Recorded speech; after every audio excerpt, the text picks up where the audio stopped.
Welcome back. HMTV ప్రేక్షకులకు 77వ గణతంత్ర దినోత్సవ శుభాకాంక్షలు.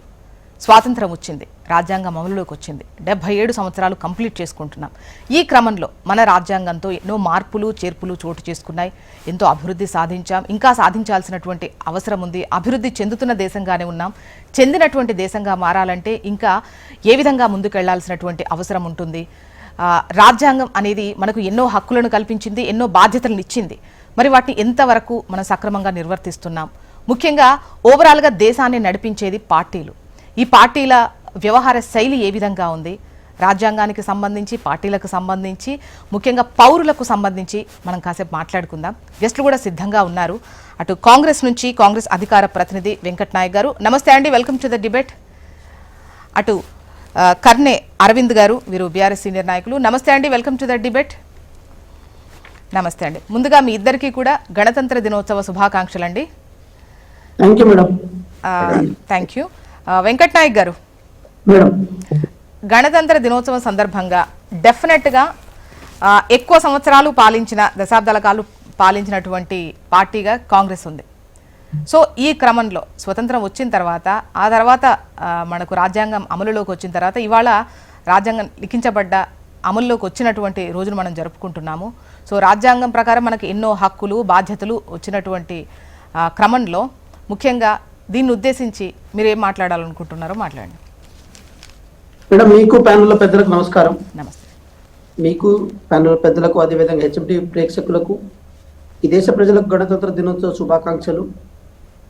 మేడం, రాజ్యాంగం విషయానికి వచ్చినప్పుడు ఈ దేశంలో 12 షెడ్యూళ్ళు, అనేక ఆర్టికల్స్, అనేక విభాగాలు, అదేవిధంగా 100కు పైగా అమెండ్మెంట్స్ మన రాజ్యాంగం మనం చేసుకోగలిగినాం. అది ఆన్ ద బేస్ ఆఫ్ ఈ దేశ ప్రజల యొక్క ప్రగతి, ఈ దేశ ప్రజల్లో రావాల్సిన మార్పులు, ఈ దేశ ప్రజలకు మనం ఇవ్వాల్సిన రూల్స్ అండ్ రెగ్యులేషన్ బేస్ మీద గత 60-70 సంవత్సరాల నుంచి మనం ఆ రాజ్యాంగాన్ని ఇట్లా ఎప్పటికప్పుడు ఒక ప్రోగ్రెసివ్ థాట్స్తో, ఎప్పటికప్పుడు ఒక మంచి ఆలోచన విధానంతో దాన్ని మార్చుకుంటూ ఇంత దాకా రాగలిగిన మాట పరిపుష్టం చేసుకోగలుగుతుంది. ఇది చేసుకునే క్రమంలో 2014 నుంచి కొంతవరకు రాజ్యాంగంలో మార్పులు అనగానే మనువాదాన్ని బేస్ చేసుకొని, ఏదైతే మనువాదం గతంలో మన ఈ దేశాన్ని విచ్ఛిన్నం చేసి ఈ దేశాన్ని వర్గాల వారిగా విడగొట్టిందో, ఆ మనువాదాన్ని బేస్ చేసుకొని దాంట్లో ఉన్న అంశాన్ని కొంచెం పెనట్రేట్ చేసే ఒక ఐడియాలజీని ఈరోజు బీజేపీ కేంద్ర ప్రభుత్వం కొంచెం రాజ్యాంగంలో చొప్పించే ప్రయత్నం చేస్తుంది. రాజ్యాంగాన్ని మొత్తాన్ని మార్చడం అనే ఉద్దేశంతో కాకుండా కొంతవరకు దాంట్లో కొన్ని అంశాన్ని మార్చుకుంటూ వెళ్ళాలన్న ఆలోచన ఈరోజు బీజేపీ కలుగుతుంది. మేడం, ఒకటేంటంటే మేమైతే ఒకటి చాలా స్పష్టం చేసే ప్రయత్నం చేస్తున్నాం. కాంగ్రెస్ పార్టీగా రాజ్యాంగంలోని ఏదైతే ప్రియాంబుల్ ఉంటుందో, పీఠిక ఉంటుందో, పీఠికలో ఉన్న ప్రతి అంశం కనుక ఈ దేశంలో రిఫ్లెక్ట్ అవ్వగలిగితే, సోదర భావం కానీ, ఇంటిగ్రిటీ కానీ, ఇది మన సంబంధించిన ఏదైతే సోషల్ రిఫార్మ్స్ కానీ, లేకపోతే మనకు ఫ్రెటర్నిటీ కానీ, ఇవన్నీ ఒక చోట కలిపి ఉన్నప్పుడు ఆటోమేటిక్గా ఈ దేశం ముందుకెళ్ళడానికి అవకాశం ఉంటుంది. కానీ ఆ సోదర భావం తప్పిపోయి మతాల మధ్య ఘర్షణ, వర్గాల మధ్య ఘర్షణ, వర్ణాల మధ్య ఘర్షణ, ఇవన్నీ తేటతెల్లమైపోయి ఈ దేశం కనుక విచ్ఛిన్న మార్గంలో కనుక పోయి ఇంటాలరెన్స్ అనేది ఒకసారి కనుక స్టార్ట్ అయితే ఆటోమేటిక్గా ఈ దేశంలో ఒక రాజ్యాంగము ఈ దేశ ప్రజలను ప్రగతి వైపు తీసుకెళ్లకుండా ఈ దేశ ప్రజలను విధ్వంసం వైపు తీసుకెళ్తుంది.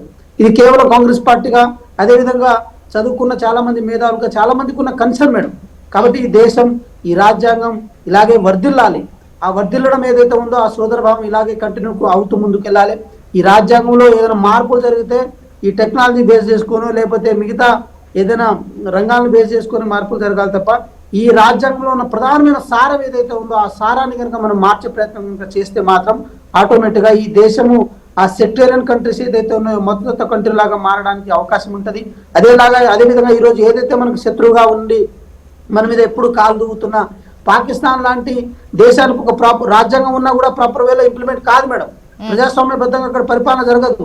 సో అలాంటి దేశాలని మనం ఫాలో అయ్యేటట్టు మనం ఎట్టి పరిస్థితుల్లో మారొద్దు.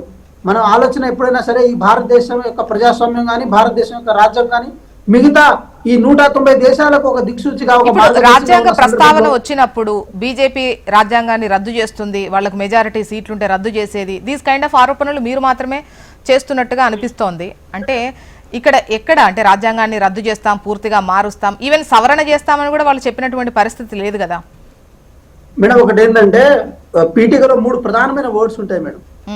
సో అది సోషలిజము, ఇంటిగ్రిటీ, సెక్యులరిజం ఉంటుంది మేడం. ఈ ప్రధానమైన వర్డ్స్ ని ఫ్రెటర్నిటీ కూడా ఉంటుంది మేడం. ఈ ప్రధానమైన వర్డ్స్ ఏదైతే ఉన్నాయో దానిలో మార్పు చేయడమే రాజ్యాంగాన్ని మార్పు చేయడం మేడం. పీఠిక అంటే రాజ్యాంగానికి ఒక ఆత్మ లాంటిది మేడం, బయటికి కనపడేది, అది కనపడే ఒక అంశం అది. సో ఎప్పుడైనా మీరు సెక్యులరిజాన్ని ఒక్కసారి మీరు దాన్ని తీసేయాలని ప్రయత్నం చేస్తే ఆటోమేటిక్గా సోదర భావాన్ని పోతుంది. సెక్యులరిజం అంటే ఈ రోజు బీజేపీ అనుకుంటుంది, హిందూ ముస్లిం అనుకుంటుంది, అది ఒక్కటే కాదు మేడం. ట్రైబ్, నాన్ ట్రైబ్ కానీ లేకపోతే ఏదైనా సరే tolerant towards the other religion తో పాటు tolerant towards the other community అనే అంశం కూడా దాంట్లో ఇన్బిల్డ్ అయి ఉంటుంది. దాన్ని వాళ్ళు బ్రేక్ చేద్దాం అనుకుంటారు. సోషలిజం అంటే నేను ఏమంటున్నా మేడం, ఈ దేశం యొక్క ఆస్తి ఏదైతే ప్రజల చేతిలో ఉందో ఆ ప్రజల చేతిలో ఉన్న ఆస్తిని అదానికి, అంబానికి, గుత్తాధిపత్యాన్ని కట్టబెట్టడం ఏదైతే ఉందో దాన్ని కూడా రాజ్యాంగాన్ని తూట్లు పడవడం అంటాం. అంటే ఈ రాజ్యాంగంలో ఉన్న ప్రధానమైన అంశాలని తూట్లు పడడానికి ఇక్కడ నుంచి ప్రధాన పాత్రగా పోషించాల్సిన అవసరం ఉంటుంది కదా మేడం. రాజ్యాంగంలో కొంత మార్పు తీసుకురాలంటే ఒకేసారి మార్పు రాదు మేడం. బీజేపీ సమాధానం తీసుకుందాము. అల్జాపూర్ శ్రీనివాస్ గారు బీజేపీ సీనియర్ నాయకులు కూడా జాయిన్ అయ్యారు. నమస్తే అండి, వెల్కమ్ టు ద డిబేట్. నమస్కారం. నమస్తే అండి, మీ వాయిస్ తీసుకుంటా సార్. అంతకన్నా ముందు ఒకసారి బీఆర్ఎస్ వర్షన్ విన్న తర్వాత మీ వాయిస్ తీసుకుంటా ప్లీజ్. అరవింద్ గారు madam, good morning. Good morning అండి, గణతంత్ర దినోత్సవ శుభాకాంక్షలు చెప్పండి. Thank you madam, wish the same. Madam, ముందుగా మీకు ప్యానెల్లో ఉన్నటువంటి వెంకటన్న గారికి, సీనన్న గారికి నమస్కారాలు మేడం, గుడ్ మార్నింగ్.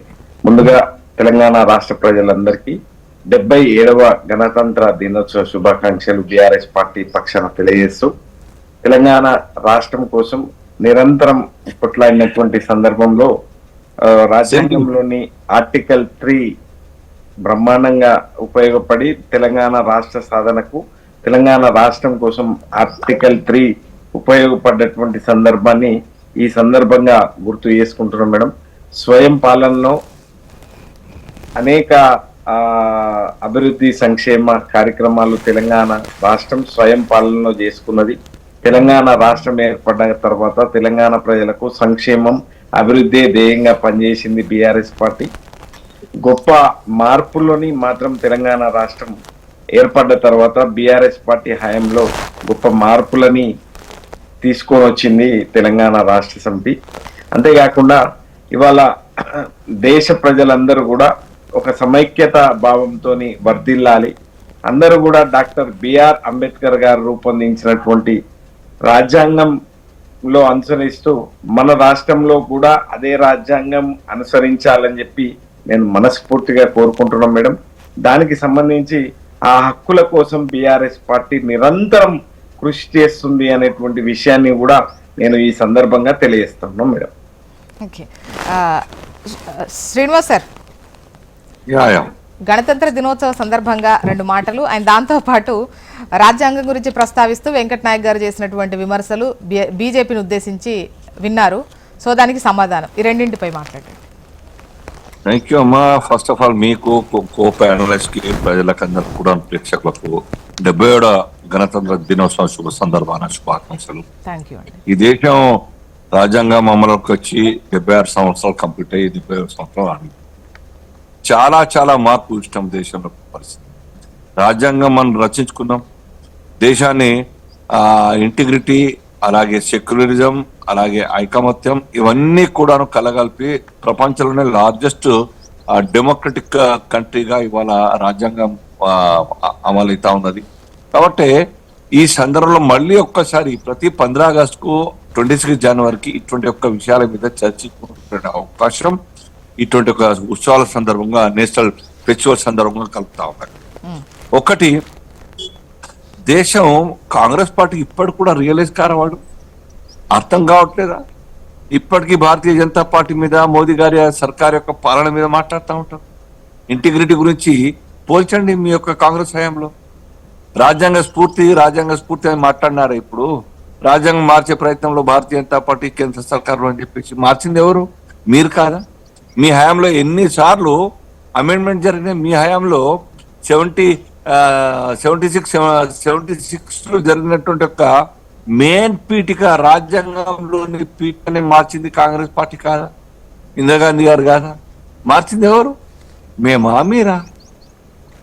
ఇది చెప్పిన పదాలు పోతే వినండి నా టర్న్. అలాగే అలాగే భారతీయ జనతా పార్టీ వచ్చిన తర్వాత ఈ దేశంలోని శాంతి భద్రతల గురించి లేదా కాంగ్రెస్ పార్టీ యొక్క ప్రభుత్వం యొక్క శాంతి భద్రత పరిస్థితి పోల్చండి. What was Kashmir, now what is Kashmir?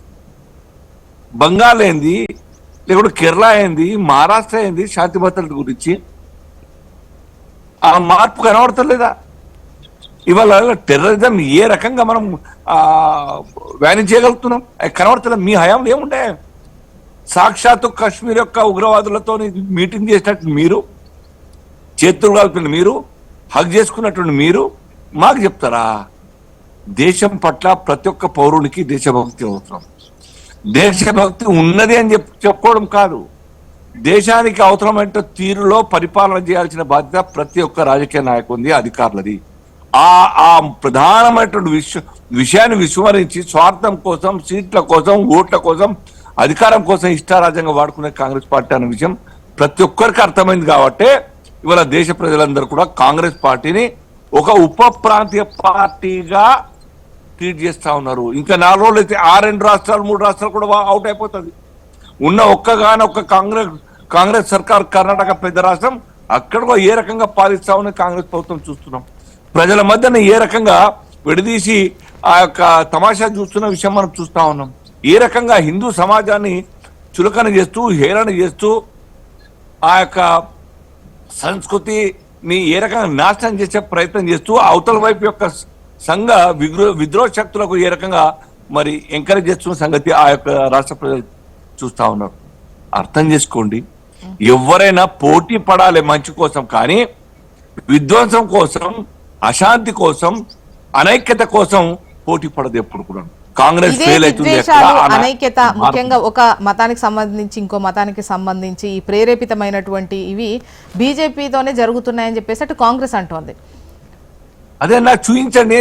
ఇప్పుడు 90 యొక్క ఘటన తెలియదా? ఎప్పుడా ఖండించిరా? కాశ్మీర్ లో ఏ రకంగా మారణ హోమం జరిగింది, ఏ రకంగా కాశ్మీర్ వ్యాలీ వదిలి వెళ్ళిపోయి లేకుండా రేపటికల్లా చనిపోతారు మీరని చెప్పేసి ఒక్కొక్క ప్యాసింజర్, ఒక్కొక్క పౌరుడు 30,000, 20,000, 40,000 ఇచ్చి లారీలను ఎక్కి కిందికి వచ్చినారు జమ్మూ సైడ్. మగవాళ్ళు ఆడవాళ్ళని ఉంచుకున్నారు, వాళ్ళు అక్కడ చంపేస్తారు, నరికేస్తారు, రేపులు చేస్తారు. ఖండించిన ఒక్కసారన్నా ఎవరు చేస్తాడు మారణోమం? ఇవాళ ఏముంది అక్కడ? హాయిగా 30 ఏళ్ల తర్వాత కాశ్మీర్ ప్రశాంతంగా టూర్కి వెళ్ళి ఎంజాయ్ చేస్తా ఉన్న ప్రజలందరూ కూడా ఆహ్లాదంగా అక్కడ ఈ టూర్ లోనే కదా మొన్న జరిగిన పహల్గామ్ దాడి ఒక్కటి జరిగింది. జ్యోష్ణ గారు, ఒక్కటి అర జరిగితే రోజువారీగా జరిగేదానికి 11 సంవత్సరాల్లో ఒకటి జరిగితే తేడా ఏర్పడదా? ఒక్క నిమిషం వెంకట్ నాయక్ గారు, మీ టైం అప్పుడు మీరు మాట్లాడండి, డెఫినెట్ గా మీకు టైం ఇస్తా కదా.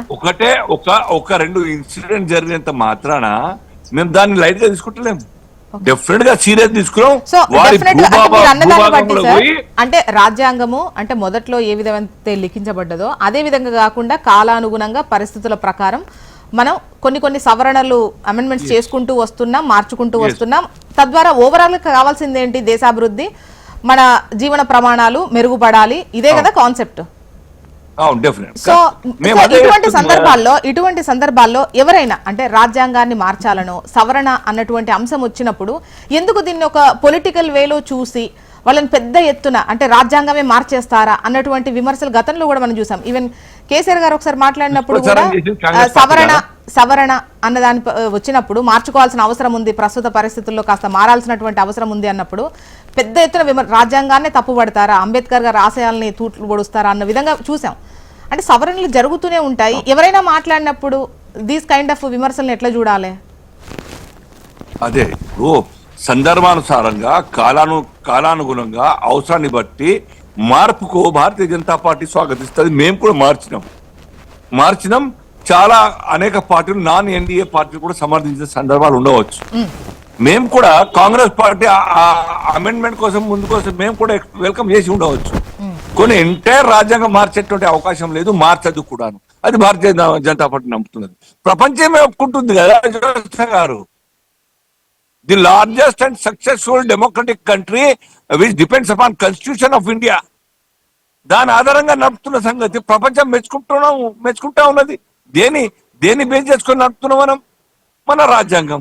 రాజ్యాంగంలో 90% 95% అంశాలన్నీ కూడాను అందరం ఒప్పుకోదగ్గది. కానీ కాలానుగుణంగా కొన్ని సవరణ అవసరమైతే తప్పనిసరిగా మేము టేకప్ చేస్తాం, వాళ్ళు కూడా టేకప్ చేసినారు. బట్ కాంగ్రెస్ పార్టీ మొన్న ఎన్నికల్లో ఆమోదమే కాబట్టి మేము కొన్ని చేస్తాం. కాంగ్రెస్ పార్టీ చాలా చేసింది. మొన్న ఎన్నికలు ఎంత దుష్ప్రచారం చేసినా చూసిన గారు అర్థం ఉందా? రేవంత్ రెడ్డి గారు స్టార్ట్ చేసినటువంటి ఒక నామం, ఆ యొక్క స్లోగన్ దేశవ్యాప్తంగా అందుకునే కాంగ్రెస్ పార్టీ.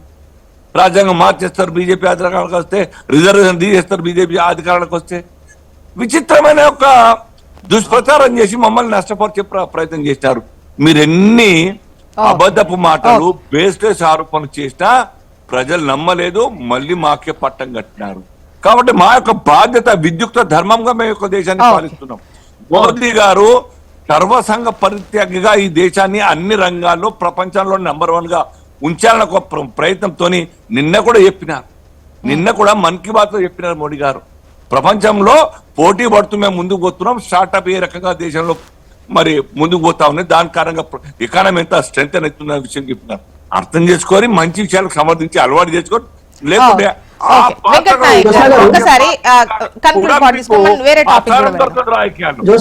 చెప్పండి వెంకట్ నాయక్ గారు.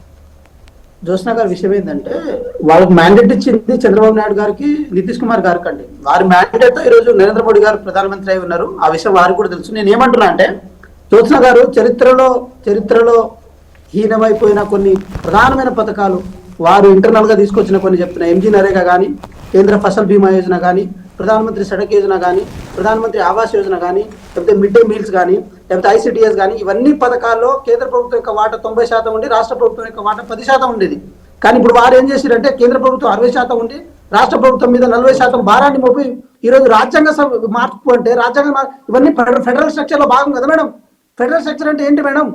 రాష్ట్రాల మీద ఏది నియంత్రణ ఉంటూనే రాష్ట్రాలని ఏది బలిపుష్టం చేయడం, రాష్ట్రాలని సస్టైనబుల్ గా మార్చడం అది కేంద్ర ప్రభుత్వం బాధ్యత. కానీ వాటి యొక్క భారాన్ని నుంచి అవి తప్పించుకొని కేవలం కేంద్రాధిపత్యం ఏదైతే ఉందో దాన్ని ఎట్లా ఆర్థికంగా వారే ఏది కేంద్రంలోనే ఆధిపత్యం ఉండేటట్టు తయారు చేసుకోవడం కూడా ఫెడరల్ స్ట్రక్చర్ అనేది రాజ్యాంగంలో భాగం. దాన్ని కూడా వారు తూట్లు పడుతున్నారు. నేను ఇంకో మాట కూడా చెప్తున్నా, ఏది 76వ రాజ్యాంగ సవరణ ద్వారా ఏం చేసిరని చెప్పి శ్రీనివాస్ గారు చెప్తున్నారు. ఇందాక స్టార్టింగ్ ఇనిషియల్ స్టేజ్ లో శ్రీనివాస్ గారు చెప్పిన ప్రతి మాట, సెక్యులరిజం కానీ, సోషలిస్ట్ కానీ, ఇంటిగ్రిటీ కానీ, ఇవైతే ప్రధానమైన వర్డ్స్ ఉన్నాయో ఆ వర్డ్స్ చేర్చినాం. ఏది తప్పు అంశాలు అవి. ఇంటిగ్రిటీ అనేది దేశ ఇంటిగ్రిటీ ఏదేమైనా కూడా 77వ గణతంత్ర దినోత్సవం జరుపుకుంటున్నటువంటి క్రమంలో ఎవరు ఏం చేయకుండా ప్రస్తుత ఈ పరిస్థితుల్లో అయితే మనం ఉండము. ఈ అభివృద్ధి కావచ్చు, ఏం కావచ్చు, పాలకులు చేసినటువంటి, వాళ్ళు తీసుకున్నటువంటి నిర్ణయాలు, చేసినటువంటి సర్వీస్ దాన్ని బట్టే ఈ పొజిషన్లో ఉన్నాం. కాంగ్రెస్ దశాబ్దాల కాలం కొనసాగింది, ఇటు బీజేపీ ఇది 3rd టర్మ్గా వరుసగా కొనసాగుతున్నటువంటి క్రమం చూస్తూ ఉన్నాము. అయితే ఒకటి, ఇంకా మనం అభివృద్ధి చెందుతున్న దేశాల దగ్గరే ఆగాము. అభివృద్ధి చెందిన దేశంగా ఉండాలి అంటే ఇంకా కొన్ని మార్పులు, ఇంకాస్త ఫాస్ట్ మూవింగ్ అనేది చాలా ఇంపార్టెంట్ అనేది అయితే కనిపిస్తోంది. అండ్ పౌరులు కూడా ఇక్కడ ప్రతి ఒక్కటి ఆలోచించాల్సినటువంటి అవసరం ఉంది. మీరు ఏ వ్యవస్థ తీసుకున్నా, ఏ సెగ్మెంట్ తీసుకున్నా కూడా ఎక్కడో కొంత లోటుపాట్లు, పౌరులు కూడా బాధ్యత రాహిత్యంగా వ్యవహరిస్తున్న పరిస్థితులు కనిపిస్తున్నాయి. అంటే రీసెంట్గా వచ్చిన ఎగ్జాంపుల్ చూసుకుంటే నాంపల్లి, అంటే ఫైర్ మేనేజ్మెంట్కి సంబంధించి కావచ్చు, ట్రాన్స్పోర్ట్ గురించి సంబంధించి కావచ్చు, ఏ అంశం తీసుకున్నా కూడా నాట్ ఓన్లీ పాలకులు, ప్రజలది కూడా చాలా పెద్ద ఎత్తున బాధ్యత కనిపిస్తోంది. ఆ దిశగా ప్రజలు, పాలకులు ఇద్దరూ బాధ్యతగా వ్యవహరించినప్పుడు మాత్రమే మనం అనుకున్నటువంటి లక్ష్యాలను ఈజీగా చేరగలిగేటువంటి అవకాశం ఉంటుంది. ఆ దిశగా అందరూ